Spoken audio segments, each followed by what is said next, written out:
नमस्कार किसान साथियों। काफ़ी दिनों से काफ़ी कमेंट आते हैं, हमारे किसान भाई पूछते रहते हैं कि कौन सा पावर टिलर ज़्यादा बेहतर रहता है, सेंटर रोटरी लेना चाहिए या बैक रोटरी लेना चाहिए। बैक रोटरी लेना है तो किन बातों का ध्यान रखना है। तो जो छोटे ट्रैक्टर या टिलर होते हैं उनकी ज़्यादातर उन किसान भाइयों को ज़रूरत होती है, या तो जो बागवानी करते हैं, और बागवानी में भी वो किसान जो सघन बागवानी करते हैं। सघन बागवानी में मतलब पौधे से पौधे की दूरी 10 फीट से कम हो और लाइन से लाइन की दूरी जो है 12 फीट से कम हो, तो उसको सघन बागवानी में गिना जाता है। क्योंकि उसके बीच से जो बड़े ट्रैक्टर निकल नहीं पाते, और जो खरपतवार निवारण है अगर आप लेबर से करवाते हैं तो काफ़ी ज़्यादा खर्चा आता है। तो इसके लिए छोटे ट्रैक्टर या जो पावर वीडर या पावर टिलर कहा जाता है उसको इस्तेमाल में किया जाता है। वो क्या करते हैं, एक तो खरपतवार निवारण करते हैं, मिट्टी को भुरभुरा करते हैं, और पौधों की जड़ों को जो फैलने में है मदद होती है। तो सेंटर रोटरी और पावर टिलर जो बैक रोटरी है उसमें क्या फ़र्क है। सेंटर रोटरी वो पावर टिलर होते हैं जो लगभग 8 एचपी से कम पावर में आते हैं, और उनमें टायर की जगह पे रोटावेटर या ब्लेड्स लगे होते हैं जो घूमते हैं, और उन्हीं ब्लेड्स के ऊपर जो है वो टिलर या मशीन चलती है। इससे नुकसान क्या होता है कि एक तो ज़्यादा गहराई तक जुताई नहीं हो पाती, और दूसरा जो है इसमें वाइब्रेशन ज़्यादा होता है, क्योंकि टायर निकलने से जो ब्लेड्स हैं वो जो जंप करते रहते हैं और आगे की तरफ भागता है। सेफ्टी का भी थोड़ा सा इसमें इशू रहता है बैक रोटरी की कंपैरिजन में। लेकिन ये सस्ते होते हैं, और अगर आधा 1 एकड़ की किसान की ज़रूरत है, या जो छोटे पार्क्स होते हैं या जो गार्डनिंग करते हैं, उनके लिए जो सेंटर रोटरी है वो इस्तेमाल किया जा सकता है।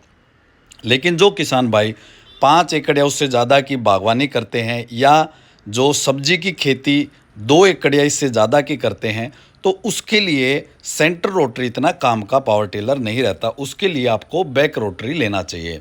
अब है बैक रोटरी लेना है तो किन चीज़ों का ध्यान रखना है। तो सबसे पहले बैक रोटरी जो पावर टिलर अगर आप लेते हो, तो उसमें जो रोटावेटर है वो एडजस्टेबल होना चाहिए, 3 फीट से कम किया जा सके, ताकि आप उसे बागवानी के साथ साथ जो है अपनी सब्जी में भी इस्तेमाल कर सकें।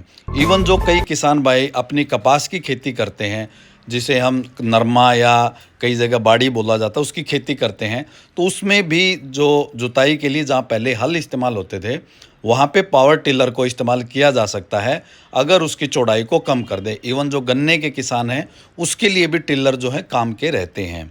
दूसरा है कि बैक रोटरी है वो कम से कम 8 एचपी या उससे ज़्यादा होना चाहिए, क्योंकि उसके पीछे जो पावर टिलर लगता है वो पीटीओ से चलता है, और पीटीओ को रोटेशन में ज़्यादा पावर की ज़रूरत पड़ती है। तो इसलिए अगर आपका 8 एचपी या इससे ज़्यादा की पावर का है, तो आप आसानी से उससे 2.5 फीट या 3 फीट तक का रोटावेटर चला सकते हैं। अब बात आती है कि उसमें इंजन कौन सा हो, पेट्रोल इंजन या डीजल इंजन। तो अगर आपके पावर टिलर की पावर जो है 11 एचपी तक का अगर आप इस्तेमाल कर रहे हैं, तो आप पावर जो है वो पेट्रोल इंजन में भी ले सकते हैं। लेकिन उसमें 4 स्ट्रोक इंजन होना चाहिए। 4 स्ट्रोक इंजन होने में तेल की खपत कम रहती है, और उसमें आपको 2T ऑयल मिलाने की ज़रूरत नहीं रहती, जिससे आपके इंजन के जलने की क्षमता कम हो जाती है और ज़्यादा देर तक चलता है।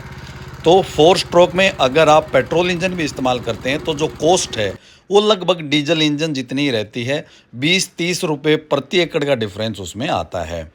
तो उसके बाद है, अगर आप डीजल इंजन लेते हैं तो आपका कम से कम 11, 12, 13 एचपी तक के, अगर आप पावर टिलर इस्तेमाल करते हैं 14 एचपी तक के, तो आप डीजल इंजन में इस्तेमाल कर सकते हैं। इवन अभी एक स्वराज ने जो स्वराज कोड करके एक हाइब्रिड मशीन जो निकाली है, उसमें भी उन्होंने पेट्रोल का होंडा का इंजन इस्तेमाल किया है, क्योंकि इतने छोटे ट्रैक्टर के अंदर जो है बड़े डीजल इंजन देने की कोई लॉजिक नहीं होता है, क्योंकि उससे वज़न बढ़ता है, उसको एडजस्ट करना मुश्किल होता है। तो ये सारी चीज़ें जो हैं आपको पेट्रोल इंजन में ज़्यादा फ़ायदेमंद रहती हैं, अगर आप 11 एचपी तक का इंजन जो पावर टिलर लेते हैं तो।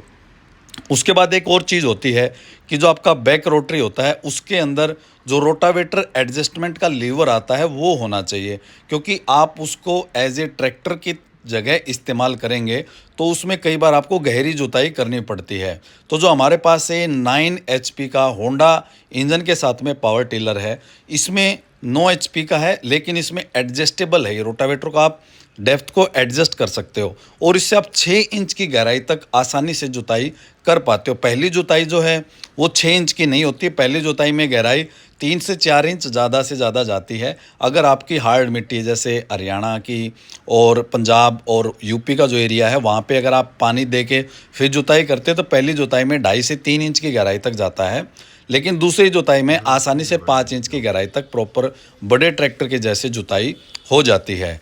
कुछ जो और ज़्यादा जहाँ पे मिट्टी में कंकर वगैरह होते हैं और थोड़ी पथरीली ज़मीन है वहाँ पे जो पावर टिलर हैं या पावर वीडर हैं वो इतने कामयाब नहीं हैं। तो उन एरिया के लिए हम मतलब नहीं कह सकते कि आप पावर टिलर लो, क्योंकि उसमें ज़्यादा उछलता है, भागता है, तो इतनी अच्छे से जुताई नहीं हो पाती। तो वहाँ पे आपको 14 एचपी से ज़्यादा इंजन की क्षमता के आपको पावर टिलर लेना पड़ेंगे, क्योंकि उनका वज़न ज़्यादा होता है और उनकी जो खींचने की क्षमता है वो भी ज़्यादा हो जाती है।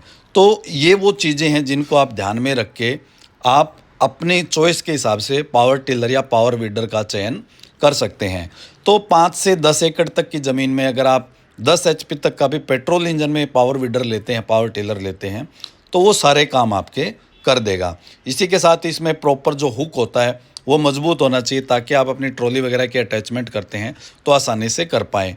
डिफरेंशियल लॉक ज़रूरी है, आप ध्यान रखें कि जब भी आप कोई पावर वीडर या टिलर खरीदते हैं उसमें डिफरेंशियल लॉक होना चाहिए, उसके अंदर सेफ्टी लॉक होना चाहिए कि एकदम से अगर छूट भी जाए तो वो अपने आप से बंद हो जाए। तो इस तरह की जो फीचर्स है मैंने किर्लोस्कर में भी देखे हैं, होंडा के इंजन के साथ में आते हैं उसमें भी देखा है, और जो BSC-S का जो आता है BCS का उसमें भी ये फीचर रहते हैं। तो ये सेफ्टी फीचर्स काफ़ी ज़रूरी होते हैं ताकि किसान जो अपनी खेती में इस्तेमाल करता है तो उसको भी पूरी सेफ्टी मिले और अच्छा रिजल्ट मिले। हमारा जो अनुभव है वो पावर टिलर के साथ में अच्छा है, लेबर कॉस्ट बचती है। खास करके जो ऑर्गेनिक फार्मिंग किसान भाई करते हैं, जैविक खेती करते हैं, वो दवा वगैरह का, वीडिसाइड वगैरह का इस्तेमाल नहीं कर सकते हैं, तो उनको लेबर काफ़ी महंगी रहती है, महंगी भी रहती है और कई बार लेबर मिलती भी नहीं है, जिससे आपको काफ़ी नुकसान होता है। तो ये पावर टिलर वगैरह और जो आजकल अदर एग्रीकल्चर मॉडर्न इक्विपमेंट्स आते हैं उनका इस्तेमाल करके आप अपनी खेती की लागत को कम भी कर सकते हैं, बीमारियों से फसलों को बचा सकते हैं, अच्छा उत्पादन ले सकते हैं। तो ये आप छोटी छोटी चीज़ों का ध्यान रख सकते हैं। कीमत की बात करें तो जो सेंटर रोटरी आते हैं वो 20-25 हज़ार रुपये से शुरू होके 60-70 हज़ार रुपये तक आपको मिल जाते हैं 8 से 9 एचपी में। अगर हम बैक रोटरी की बात करें तो 8 एचपी में 1 लाख रुपए से शुरू होके अलग अलग कंपनी के 1.5 लाख रुपए तक के आते हैं, और 12 एचपी तक की अगर हम बात करें तो वहाँ पे आपको 1.5 लाख से लेके 2 लाख रुपए तक के आपको पावर वीडर या पावर टिलर मिल जाते हैं। तो उनकी कीमत के साथ साथ उनमें फीचर्स बढ़ते हैं। नाइट में ऑटोजन मतलब उसमें सेल्फ स्टार्ट मिलेगा, उसमें लाइट मिल जाएगी, तो ये छोटे छोटे फीचर ऐड करके 2-4-5 हज़ार रुपये का जो उसमें है रेट बढ़ता जाता है। तो ये थी पूरी जानकारी बैक रोटरी और सेंटर रोटरी पावर टिलर्स के बारे में, और बैक रोटरी खरीदने में किन चीज़ों का ध्यान रखना है। अगर फिर भी आपका कोई सवाल बचता है तो आप कमेंट बॉक्स में पूछ सकते हैं, जो भी जानकारी होगी हम आपको ज़रूर मुहैया कराएंगे, और अगर लगा तो अगले वीडियो में उन सवालों को ज़रूर कवर करेंगे। तो आज के वीडियो में इतना ही।